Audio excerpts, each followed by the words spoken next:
2023년 7월 26일 미국 일리노이의 경찰은 한 호텔에서 걸려온 신고를 받게 됐습니다. We had someone call and say that you had two guests, a male white and a female white fighting, and allegedly he dragged her into a door. 분명 하루에 몇 번씩이나 걸려와도 끝은 허무한 치정 문제일 가능성이 높았지만 신고를 받은 이상 경찰은 일단 두 사람 모두에게 별다른 문제가 없는지 알아야 했는데요. 하지만 Hey, how's it going, sir? 문이 열리고 What do you got no monitor for?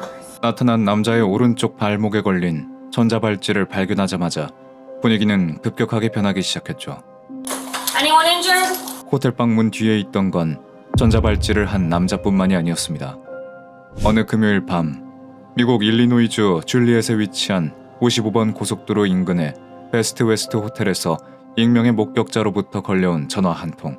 She was like forced in there against her will. I just don't want her up in a room getting beaten the shit out of her. 경찰은 곧장 현장으로 출동했지만 목격자는 여자가 끌려간 호텔 이름만 알고 있을 뿐 그들이 이곳에 숙박하고 있는지 그렇다면 몇 호에 묵고 있는지까지는 알지 못했습니다. 그리고 호텔 직원들은 호텔 주변에서 싸우고 있는 남녀를 보지 못했다고 하는데요. Can you check last name's going to be? 다행히 익명의 목격자는 다투고 있는 모습을 목격했던 당시 듣게 된 건지 모르겠지만 남자의 이름을 알고 있었고 경찰은 호텔 체크인 리스트 중에서 그 남자의 이름을 찾는 데 성공했죠. 104? 경찰은 문제의 투숙객이 묵고 있는 방 앞에 도착했는데요. 저 문 너머에 무슨 일이 벌어지고 있는지 전혀 모르는 상황. 노크를 하고 한참 뒤 문이 열렸고 조금 열린 문 뒤에는 수염을 무성하게 기른 한 남자가 나타났습니다. Do you have a lady friend with you? No, it's just me. 신고 내용과 함께 상황을 설명한 경찰에게 남자는 자신은 그 커플 중 한 사람이 아니다 라고 대답했지만 분명 이 방은 목격자가 들었던 이름으로 체크인이 됐기에 경찰은 쉽게 물러설 수 없었죠. 무엇보다 Do you mind if we come in and check real quick? And then we'll leave. Let's make sure there's not a lady that's injured. Yeah, actually I do. You do what? 문 뒤에 숨어서 고개만 내민 채 뭔가를 감추려는 것 같은 미심쩍은 남자의 행동에서 꼭 이 방을 확인해야겠다는 확신이 들기까지 했습니다. And we want to make sure everyone's okay. 반만 열려있던 문이 열리면서 모두 드러난 남자의 모습. 그런데 아무것도 걸치지 않은 적나라한 상체보다 더 눈이 가는 건 바로 전자발찌를 차고 있는 남자의 발목이었죠. 경찰은 남자에게 전자발찌의 존재에 대해 묻지 않을 수 없었습니다. GPS? For what though? Parole? For what though? Just 남자는 끝까지 자신이 전자발찌를 하게 된 혐의에 대해 말하지 않았고 의심스러운 게 한두 가지가 아닌 상황에서 더 이상 시간을 끌 수 없는 경찰은 전보다 더 완강하게 방을 확인해야 한다고 했는데요. 이때 남자의 입에서 나온 예상치도 못한 말. now you can get a warrant. There's nobody in. 그런 그의 행동은 경찰의 의심에 더욱 불을 지폈고 경찰은 집요할 정도로 남자에게 안에 누군가 있는지 확인해야 한다고 말했습니다. 그러자 Hey, babe. Yeah, I got it. Hey, man, come over here. 문 앞에서 움직이지 않던 남자는 갑자기 모든 걸 포기하듯 밖으로 나와 아예 호텔 밖으로 나가려고 했고 경찰은 그런 남자의 행동에 당황했지만 기회를 놓치지 않고 호텔방 안으로 들어가 수색을 시작했죠. 그리고 Hold on. Here's the orange shorts. 안에 여자가 없다는 남자의 말과 다르게 경찰은 여성복처럼 보이는 바지를 발견했고 Anyone injured? 화장실 문을 여는 순간 상황은 순식간에 심각해졌습니다. 분명 다른 사람은 없다고 했던 방 안 화장실에 머리부터 발끝까지 물에 흠뻑 젖은 여자가 겁에 질린 표정으로 숨어 있었기 때문이었죠. 여자는 울고 있었고 눈물로 젖은 얼굴엔 얼룩덜룩하게 멍이 들어 있었습니다. 뿐만 아니라 당장 병원으로 가야 할 심각한 부상들도 보였는데 놀랍게도 도움이 필요하냐는 경찰의 물음에 여자는 덜덜 떨며 고개를 저었습니다. 하지만 거의 검게 변한 멍들은 그 말을 믿을 수 없게 했고 경찰이 재차 병원에 가야 한다고 말하자 여자는 감정을 주체하지 못하고 울음을 터뜨렸죠. 이때 경찰은 여자가 분명 누군가에게 침묵을 강요받고 있다는 걸 느꼈고 그 생각의 끝엔 Mr.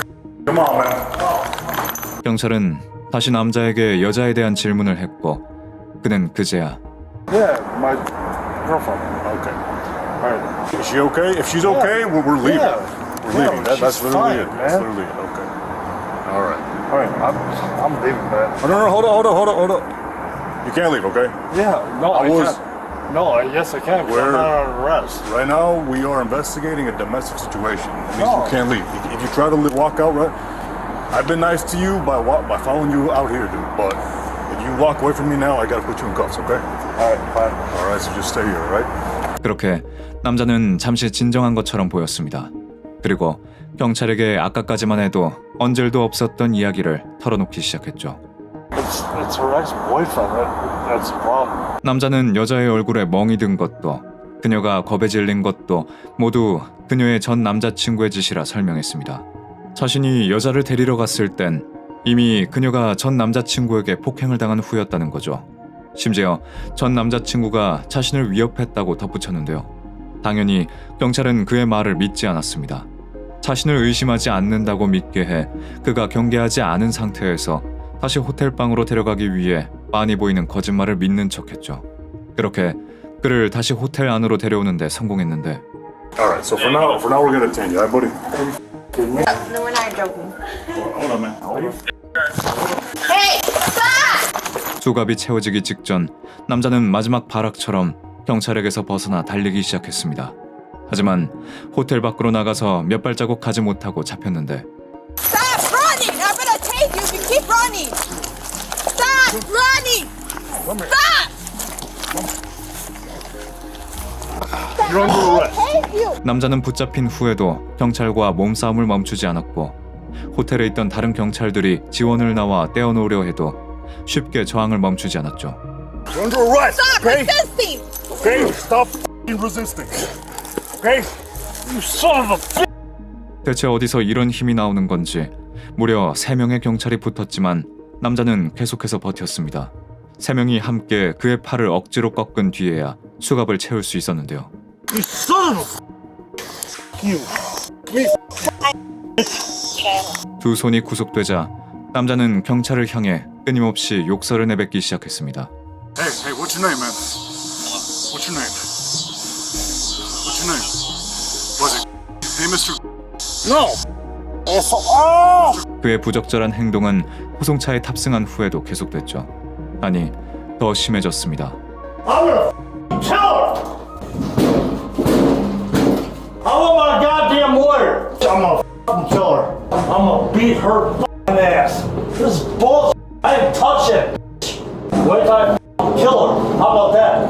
I'm gonna kill you, I'm gonna kill him, I'm gonna kill your mother, everybody.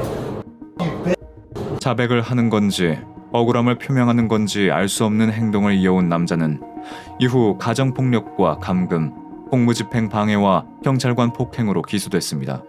그가 체포된 뒤 경찰은 이미 남자에게 여러 가지 광범위한 범죄 기록이 있다는 사실까지 알게 됐는데요. 이미 전자발찌를 찬 채 가석방 중인 상태에서 구속됐으니 남자는 재판 전까지 영락 없이 철창행이었습니다. 그런데 2개월 뒤 그를 체포한 경찰은 믿을 수 없는 소식을 듣게 됐는데요. 그날 여자를 폭행하고 경찰까지 폭행한 남자가 보석금도 없이 풀려났다는 거였죠. 이례적인 결과를 두고 관계자들은 모두 어떻게 된 일이라며 의아해했습니다. 그런데 얼마 지나지 않아 왜 남자가 풀려날 수 있었는지 그 이유를 알게 됐죠. 여자를 감금한 뒤 약에 취한 듯 앞뒤가 맞지 않는 말을 하고 경찰에게 도망치다 잡혀 말 그대로 쌍욕을 멈추지 않던 그 남자는 법의 구속을 받지 않는 신의 아들이었습니다. 2개월 전 저는 일리노이 경찰의 요청을 받아 가정폭력 피해자인 한 여성의 증언을 받았었는데요. 이름을 밝히는 것조차 꺼려하던 그녀는 오랫동안 증언을 망설이다가 결국 자신이 한 호텔방 안에서 겪은 일을 털어놨었죠. 그녀는 2023년 7월 21일부터 25일까지 5일 동안 37세 루이스 굿이란 남성에 의해 휴대폰을 빼앗긴 채 감금되어 있었다고 말했습니다. 몇 번씩이나 탈출하려 했지만 루이스는 만약 빠져나가려고 한다면 폭행을 하고 그녀의 목을 칼로 찌르겠다는 협박을 했다고 했죠. 그러다가 7월 25일 주차장까지 탈출하는 데 성공했지만 루이스에게 붙잡히고 말았고 실랑이를 하다가 결국 다시 호텔방으로 끌려 들어갔는데 이때 목격자가 그 모습을 보고 신고를 했던 겁니다. 호텔방으로 돌아가자마자 루이스는 그녀의 얼굴을 13번씩이나 가격했고 만약 경찰이 온다면 가짜 이름을 말하도록 강요까지 받았죠. 엄밀히 따지자면 두 사람은 연인과 같은 사이였지만 루이스의 폭력은 이때뿐만이 아니라 이전부터 계속되어 온 거였고 그렇기 때문에 그녀는 경찰이 구조를 왔을 때 선뜻 도움을 요청하지 못했던 것으로 보였습니다. 심지어 사건 당일 여자는 구급차를 타고 병원으로 가자는 경찰의 제안을 끝까지 거부하고 루이스가 체포된 뒤 혼자 호텔방에 남는 걸 택하기도 했죠. 계속해서 도움을 거부했던 그녀의 행동도 이해가 가지 않았지만 진짜 황당한 건 따로 있었습니다. 바로 루이스가 구속되고 2달 후 판사가 처음에 $200,000로 책정됐던 보석금을 0원으로 만든 거였죠. 그래서 루이스는 그 난동을 부린 뒤 고작 2달 만에 자유의 몸이 됐는데요. 이 충격이 사라지기 전 저는 김 형사에게 그의 보석금이 마법처럼 리셋이 될 수 있었던 합리적인 이유에 대해 듣게 됐습니다. 그건 바로 루이스가 지금은 은퇴한 윌 카운티 판사인 카를라 알레시오 폴리칸드리오의 아들이라는 거였죠. 폴리칸드리오 판사는 윌 카운티 법원에서 유명한 베테랑 중의 베테랑 판사였는데요. 저는 폴리칸드리오 판사에 대한 몇몇 기록을 확인하던 중 그녀의 은퇴에 1년에 몇 번씩이나 체포되는 망나니 아들 루이스가 막대한 영향을 끼쳤었다는 걸 알아냈습니다. 2014년부터 약 10년 동안 꾸준히 중범죄를 저질러온 루이스의 사건에 폴리칸드리오 판사의 명백한 개입이 있었다는 게 알려지면서 윌 카운티 주민들은 그녀에 대한 신뢰를 잃었는데요. 그중엔 과거 미주리주에서 코카인 소지 혐의라는 중범죄로 유죄를 받은 전력이 있는 루이스가 정부 관할이었던 사무실에 보조사원으로 일자리를 구했고 이에 폴리칸드리오 판사의 입김이 있었다는 이야기도 있었죠. 심지어 법원 기록에 따르면 2014년 10월에 루이스는 당시 사귀던 여자친구를 죽이겠다고 위협하고 머리채를 잡아 폭행한 뒤 차 트렁크에 가둔 혐의로 체포되기도 했는데요. 2023년 7월에 체포될 당시 하고 있었던 전자발찌는 2018년에 유죄를 선고받은 가정폭력 혐의 때문에 보호관찰 대상이 돼 차고 있었던 거였습니다. 마약 소지와 폭행, 가석방 중이었다는 것과 비슷한 유형의 전과가 있음에도 보석금 없이 풀려난 건 유명한 판사였던 그의 어머니의 영향력이 있을 수 있다는 합리적인 의심을 할 수밖에 없었는데요.